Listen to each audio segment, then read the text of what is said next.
Hey everybody, welcome to week 4 of the String 'em Up Christmas Challenge. Remember, our goal for this project is to learn the chord progression to one traditional or popular Christmas song a week through the month of December, hopefully resulting in 4 songs ready to play by Christmas Eve, and then a bonus song ready by New Year's Eve. Now, all we really need to know for this challenge are some major and minor primaries, a handful of 7th chords, and the matrix strumming pattern. So let's jump into our Christmas Challenge Part 4, FELIZ NAVIDAD.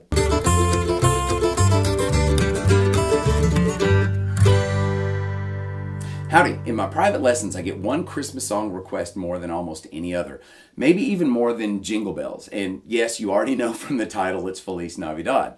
And what an awesome tune to learn. Not only is it just a great song, but it forces us to use a variety of chords to play with hopefully an aggressive strumming hand and some level of syncopation, and we also have to keep time while resting. And also it gives someone like me anyway a chance to dust off my 12 college credit hours of Spanish chops. So here are the chords in their most basic form. Now we're in the key of G, by the way, and for our purposes we're going to call this the A, or the Spanish section. And it really doesn't get any simpler than this. Notice that we're starting with the 4 or the C chord. Also notice that there's a break in measure 8.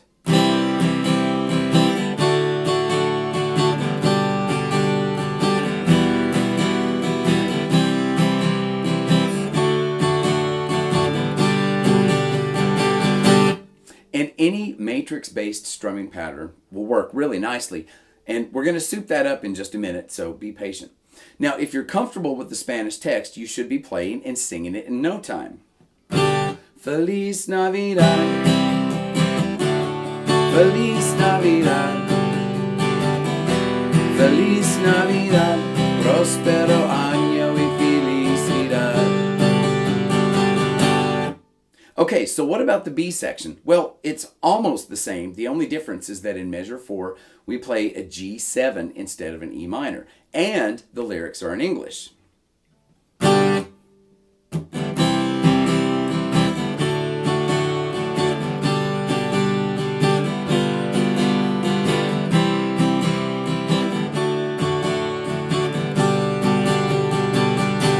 Well, that's it. Good guitaring. See you next time. Gotcha. No, that's not it. We're going to amp things up just a little bit. Okay, so let's talk about the chords in the A section for a minute. The way we left them just a minute ago isn't bad. In fact, with my newer students, this is where we leave things. However, for my more seasoned students, I like to push things a bit. So let's turn the C's in measure 1 and 5 into A minor 7s. Why? Well, because A minor 7 is a great substitute for C major. In fact, it's a C6 chord spelled kind of inside out. But the main reason is because it turns the opening measures of each phrase into a 2-5 in the key of G. And here's a great A minor 7. Notice it's like a standard C without the ring finger, or you can think of it as an A minor with no ring finger. Okay, next on the list, let's turn the D into a D7 because it's the 5 chord, right? Now, look at the A minor 7 to D7. It's pretty effortless. Okay, so here's what we've got.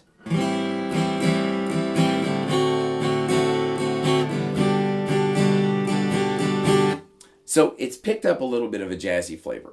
Now, hang on. Let's do one more thing.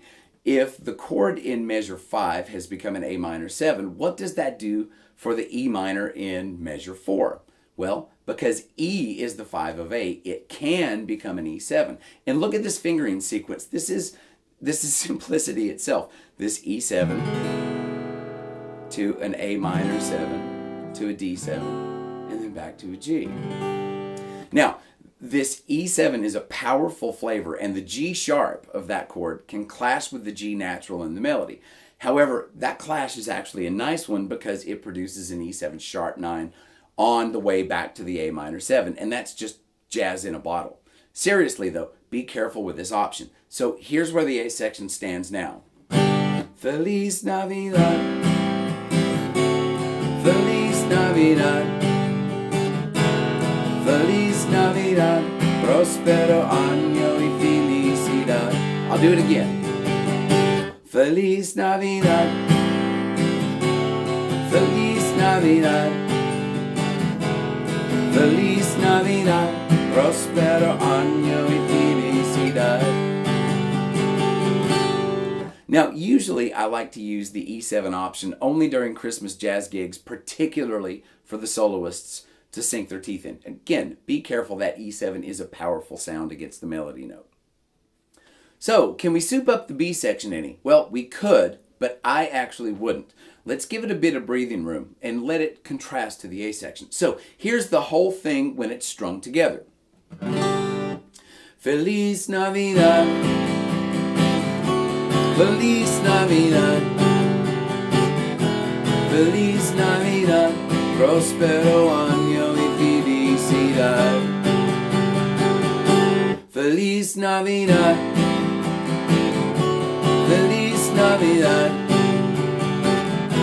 Feliz Navidad, prospero año y felicidad.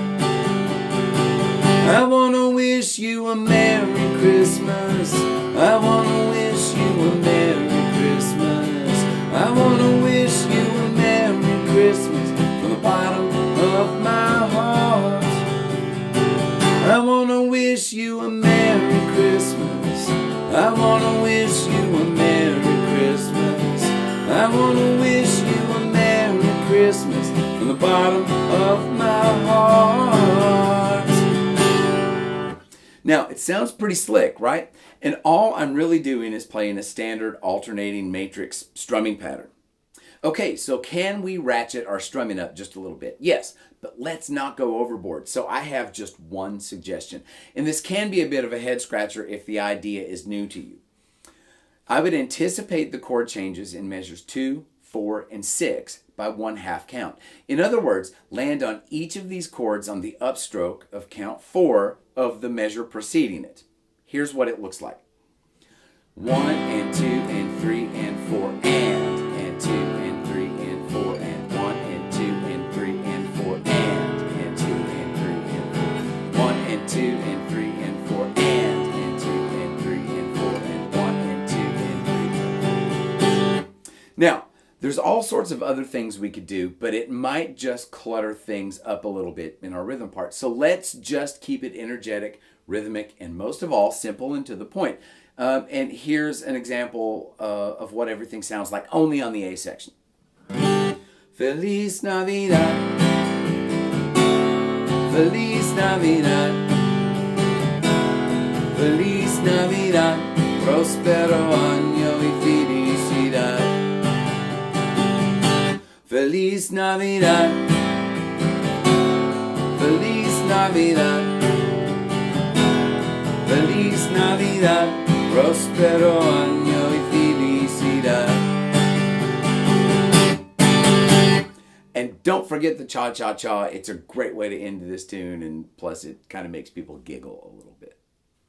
So next week is a bonus episode. We'll take a look at Robert Burns' New Year's Eve Chestnut Auld Lang Syne. Incidentally, this song also is very useful on January 28th for Burns Night dinners. And of course, it's always a welcome addition to any St. Patrick's Day drink-along.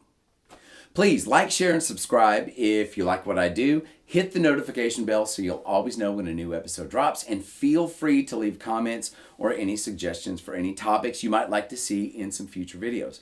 Also, check out my other channel, Live from the Stairwell, and check out some 100% live unplugged performances from, yeah, you got it, my back stairwell. And I will be doing basically every song from the Christmas Challenge as live performances from the stairwell in the snow. They're kind of fun, and it might give you a really nice idea how to put the things that we've talked about in the Christmas Challenge to work. Also, keep your eyes open for String 'em Up Shorts, where I address various good guitaring ideas in under a minute. Anyway, my name's Dave Holland, and thanks for watching String 'em Up. Have fun, stay safe, don't drink and drive, and have a very, very Merry Christmas. I'll see you next week.